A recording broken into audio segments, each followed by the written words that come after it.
what's going on, but that is definitely a forest fire. Check that out. I'm just driving out this road here to go for a walk back by Lake Mendocino out there and record a video that you'll be seeing in just a second. And I could see the smoke from town.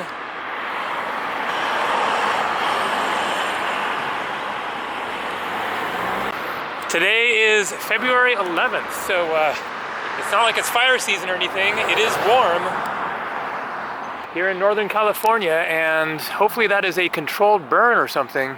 Otherwise, fire season has started way too early. Anyway, I'm driving down this road this way and going to go for a hike in those woods.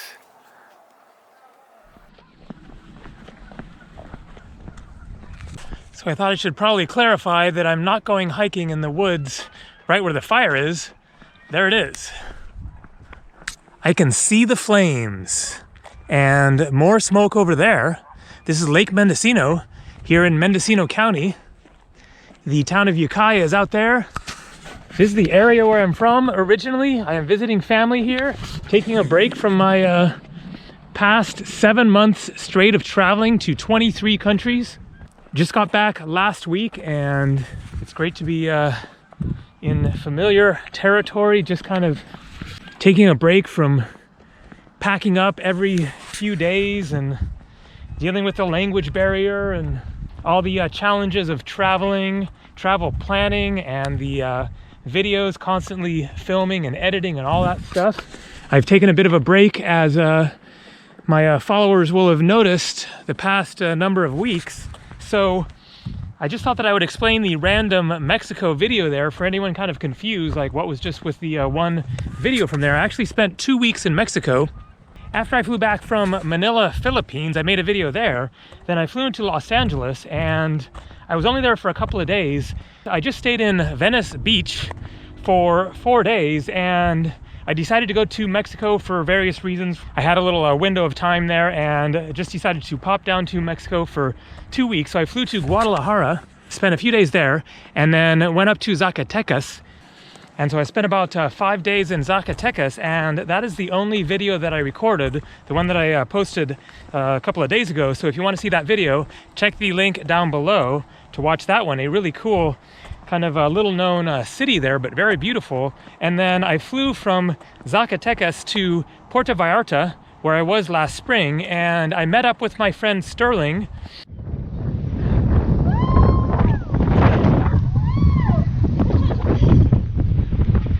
who I'd last seen at the beginning of my 7-month trip when we did a 2-week road trip across the western US out to New Mexico.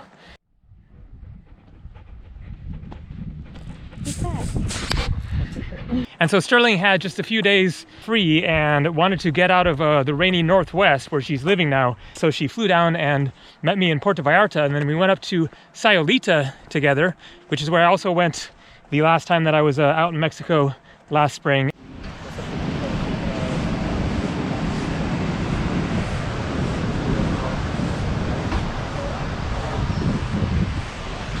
Oh yeah. We hung out there for just a couple of days, and then both of us flew out of Puerto Vallarta, and I came back here, and here I am.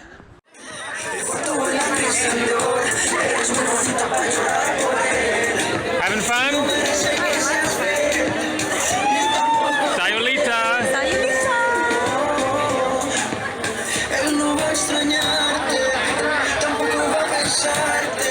Hanging out here with Sterling, having a great time in the main square of Sayulita on the Pacific Ocean. And I'm carrying some leftovers from dinner here. And here's the sign. Sayulita.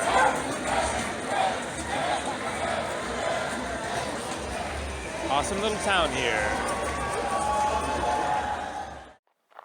All right, I just saw a helicopter apparently dropping something on the fire there. There, it's flying off to the right, out of the smoke now.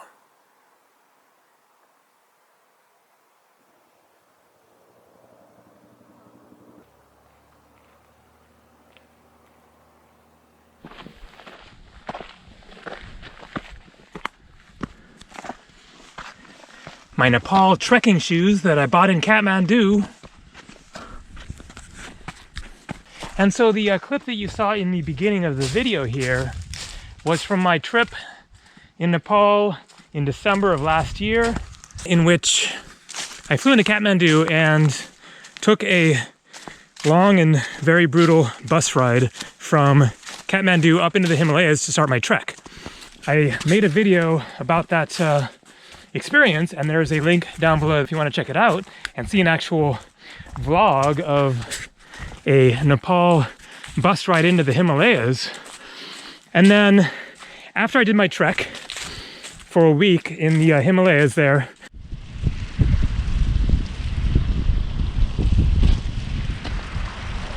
then I came back down and I had to take that same bus ride once again. And I didn't record it and make a video about it for kind of obvious reasons. I'd already done that and thought, you know, that was irrelevant and redundant. But then the bus ride back ended up being even more crazy than the bus ride getting there. And so I thought that I would just tell the story here while walking along. So I can hear that helicopter out there. Maybe we'll see it again. And so I'm not telling the story of a rough bus ride, just as a guy, a California guy who hopped on a plane to Nepal to go trekking, and oop, there it is. And then I was surprised that it was a bumpy bus ride to get into the Himalayas. That is, of course, to be expected. But I'm speaking as someone who has been on more crazy, long, very intense, whatever you want to call it, bus rides in third world countries over the past decades of my traveling. I've been to India 10 times and spent 2 years altogether traveling all around India.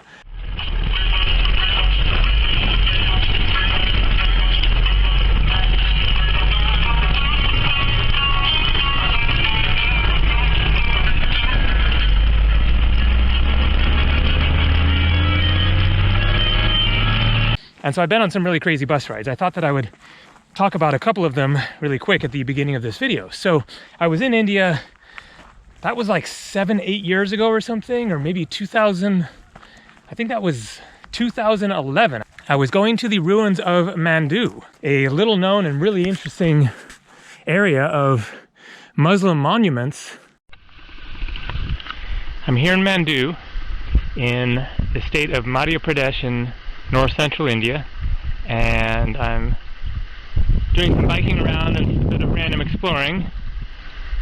And as you can see, this is an amazing view right here. Big fort here. It's a gorgeous day. It's pretty warm considering it's mid-January, but it's not so hot. It's a good day for just biking around. Even a little bit of a breeze here along the edge of this canyon. Pretty nice. Okay, where did the trail go? And I had booked a overnight bus with a sleeper bunk. So there are these really cool buses in India that you can get, in which it is a compartment attached to the ceiling of the bus that is a flat, like coffin-like thing, in which you can stretch out and, you know, hopefully get some sleep, rather than the chairs, even if they are the sleeping chairs that kind of fold back. That just isn't the same as having something that is a truly flat surface that is a lot better for actually getting some sleep. Okay, I've totally lost that trail. And so I was looking forward to a relatively enjoyable overnight bus ride in which I thought that I would be sleeping through a lot of it. And so I get on the bus, and as soon as that bus starts moving, it starts to shake. And it does not stop shaking for the entire rest of the bus journey through the night for 14 hours. And it didn't just kind of shake, it just like rattled and shook and vibrated. It wasn't a matter of the roads. I mean, certainly that is a factor. The Indian roads, of course, are not great, but this was through the plains and the roads weren't horrible. They were nothing like the Nepal Himalayas bus journey, in which those roads were just like all just big rocks and ditches, and it was like four-wheel drive, practically necessity driving going through there, and that is why it was such a rough bus ride. But this one was just, you know, typical Indian roads, but that bus just sucked so bad, and so it just vibrated through the entire trip. At one point I actually got out of my little coffin. Okay, I'm just gonna head up here and find the trail this way. And so at one point I just got out of my little coffin thing and got down onto the lower part of the bus just for a change, and I just sat in a seat for a little while. It wasn't like it was any more comfortable, it was just kind of something different. And so that also was a pretty rough bus ride. Okay, here's the trail. And then when I was in South America back in 2015, okay, he is very excited. Then I went on a bus journey from Cusco, Peru to Bogota, Colombia. So I had bought a round trip ticket from the United States to Bogota, Colombia and back. 3 months later, I had my return flight. And so I needed to get back to Bogota to catch that flight back home. I was planning to travel to Bolivia on that trip. I really wanted to see Bolivia. Still really want to see Bolivia.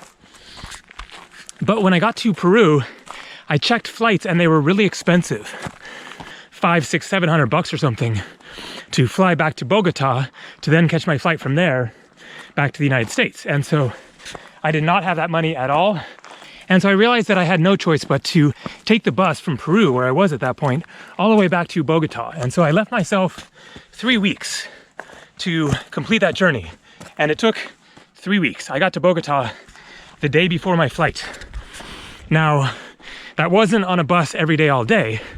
I stopped in a few different places along the way and took a break for a few days to do some exploring. But I looked on Google Maps. I was curious how long it would take to drive that if you just plug in, you know, drive straight there. And it showed 69 hours to drive from Cusco, Peru to Bogota, Colombia.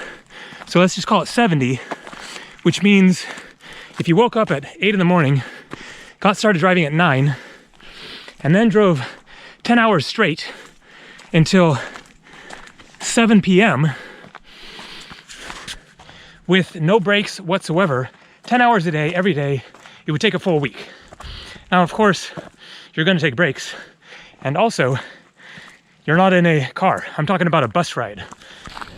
And so taking local buses is obviously going to take a lot longer than driving in a private car, so maybe just double it and call it 2 weeks straight every day on buses to complete that bus journey. And so anyways, point being, I have a lot of experience with rough bus rides, and this one from Kathmandu up into the Himalayas was a doozy. And I knew that going back, of course, was going to be basically the same thing. And I was really not looking forward to it. When I arrived at the little village where the trek starts back in December at the end of that first ride going in the mountains, then I was seriously thinking I might rather just walk all the way back to Kathmandu after doing my trek, because it wasn't really that far distance-wise.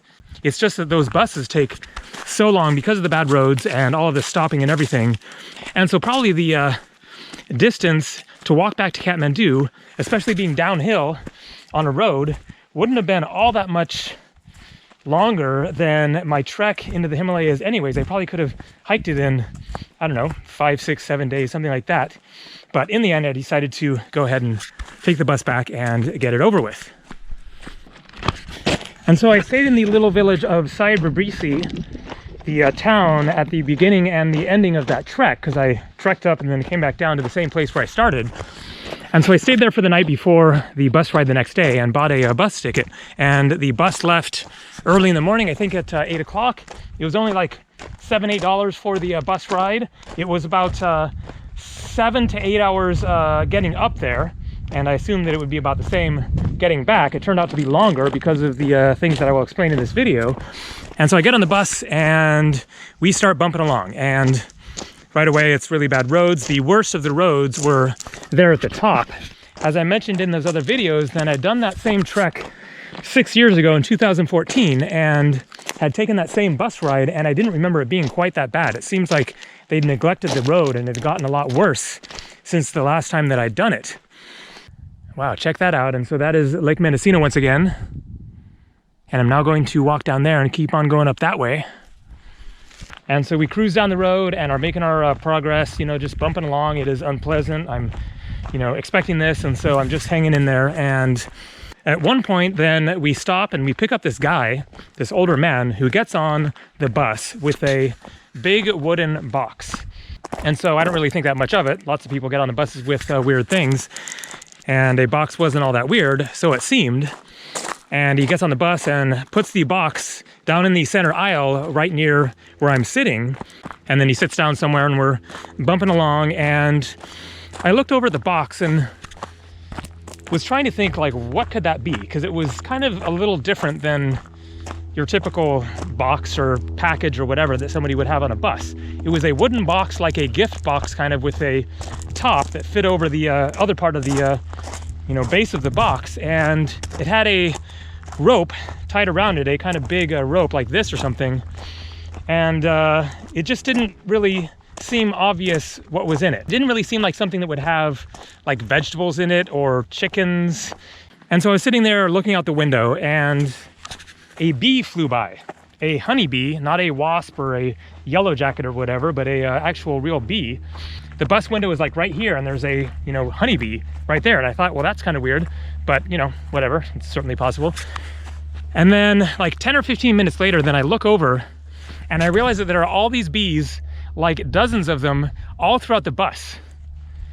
The bus is like filling up with these honeybees. And so I realized, oh, that's what's in the box. It's a bee box and this guy is transporting it on a public bus. Fortunately, the bees weren't stinging. I don't think that anybody got stung, but it was still very disconcerting to have all these bees buzzing around you.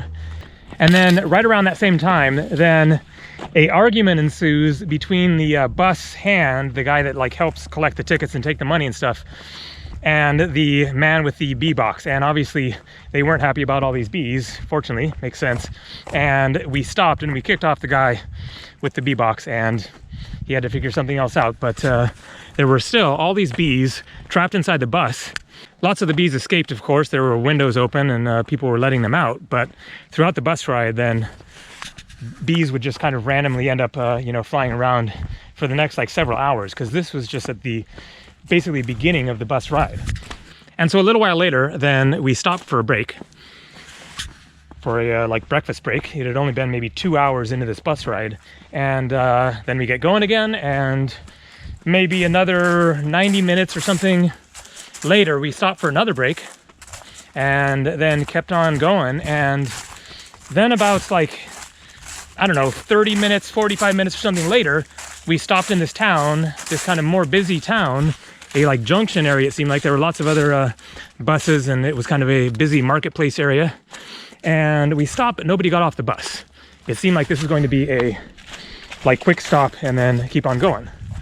But the bus driver disappeared and never came back. And literally never came back. We never saw him again.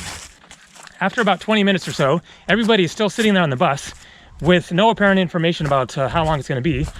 And no bus driver. The bus hand guy is also not around. I've seen him kind of outside the bus doing different things, going to little shops and, you know, I don't know, doing whatever, getting himself some snacks or... And so I start to get a little annoyed, and then time keeps passing, and finally I'm just like overwaiting, and I get off the bus and go find the bus hand and say, what's going on? Is this bus moving or what? And he says like 2 minutes or something like that. I get back on the bus, wait another like 5 minutes, and then I'm over it. And everyone else seems to come to the same conclusion. And so basically everybody gets off the bus at that point, and we all transfer to another bus and keep on going on that bus.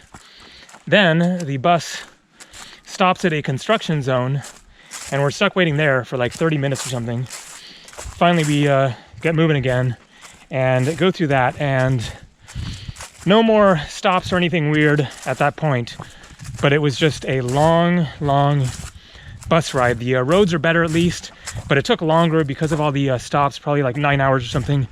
And finally I arrived back in Kathmandu, frazzled and worn out and just so sick of sitting on that bus, but at least I made it and it was over.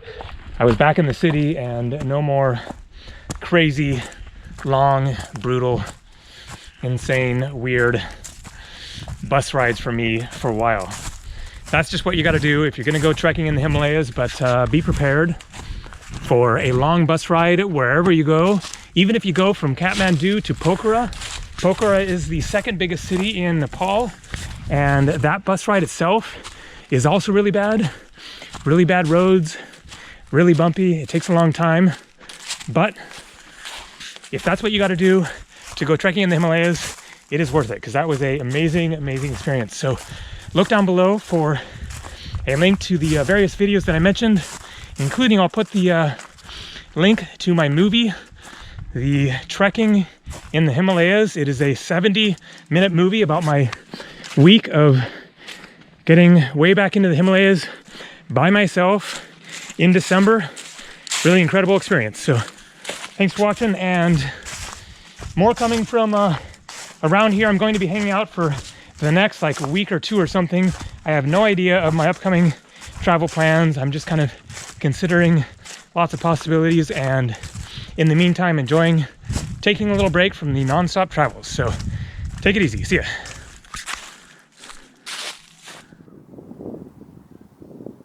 And for anyone wondering about the forest fire, good news. It looks like it's out.